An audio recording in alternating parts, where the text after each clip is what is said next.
কোন এই দুৰ্নীতিৰ সদাগৰ জুলফিকাৰ আলী?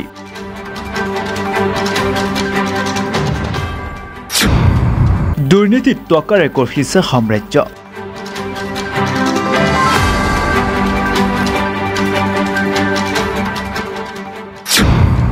কটাইছে বিলাসী জীৱন।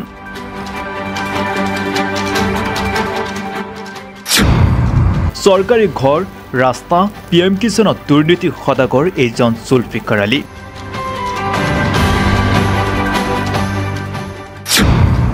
UPPLৰ সদস্য এইজন জুলফিকাৰ আলীৰ বিৰুদ্ধে উঠিছে বিভিন্ন অভিযোগ। অভিযোগকাৰীৰ মন্তব্য শুনাই লৈছো। হয়, আমাৰ যিজন UPPLৰ মেম্বাৰ জুলফিকাৰ আলীয়ে তেখেতে প্ৰত্যেকটো আয় ঘৰৰ আইডিৰ নামত 10,000কে পইচা লৈছে। ভুক্তভোগীয়ে নিজেই এইখন FIR দাখিল কৰিছিল।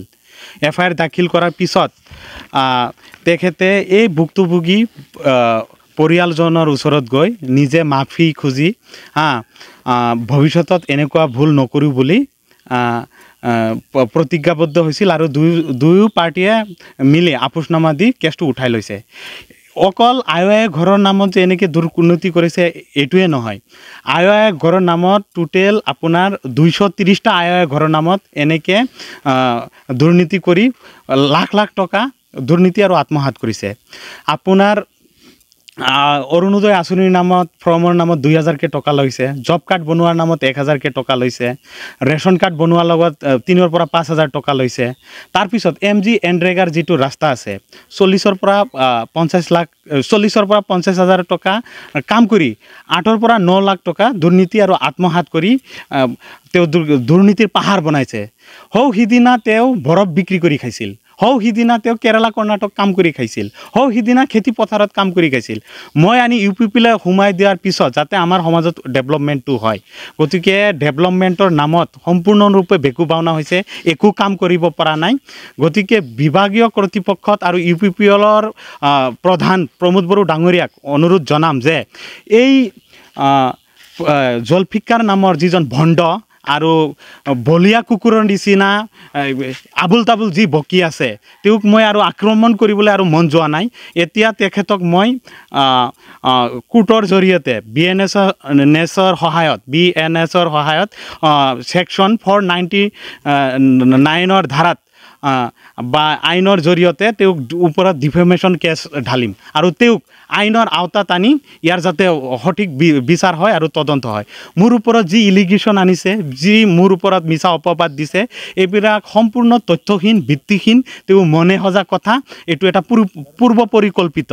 গতিকে মই আপোনালোকৰ জৰিয়তে এইটোৱে আহ্বান জনাওঁ আৰু অনুৰোধ জনাওঁ যে অকল এই জুলফিকাৰৰ কাৰণে UPPL দলটো মধুবাৰীত কেতিয়াও জিকিব নোৱাৰে।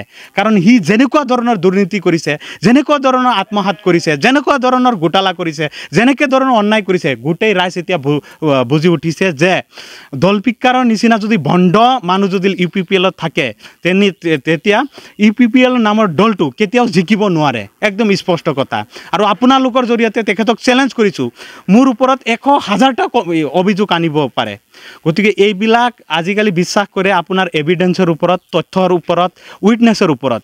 যদি মোক এটা উইটনেছ দিব পাৰে যে কৈছে যে RTIৰ সদাগৰ, RTIৰ মাফিয়া, RTI কৰি মই ৰাস্তাৰ কামবিলাকৰ দুখ গুণবোৰ আঙুলিয়াই দিছোঁ। RTI কৰাৰ ফলত ৰাস্তাৰ কামবোৰ গঠনমূলকভাৱে হৈছে। RTI এটা অস্ত্ৰ, য'ত দুৰ্নীতি হয়, য'ত আত্মসাৎ হয়, য'ত ঘোটালা হয়, য'ত অন্যায় হয়, তাতে RTIটো কৰিলে কামটো সম্পূৰ্ণৰূপে হয়।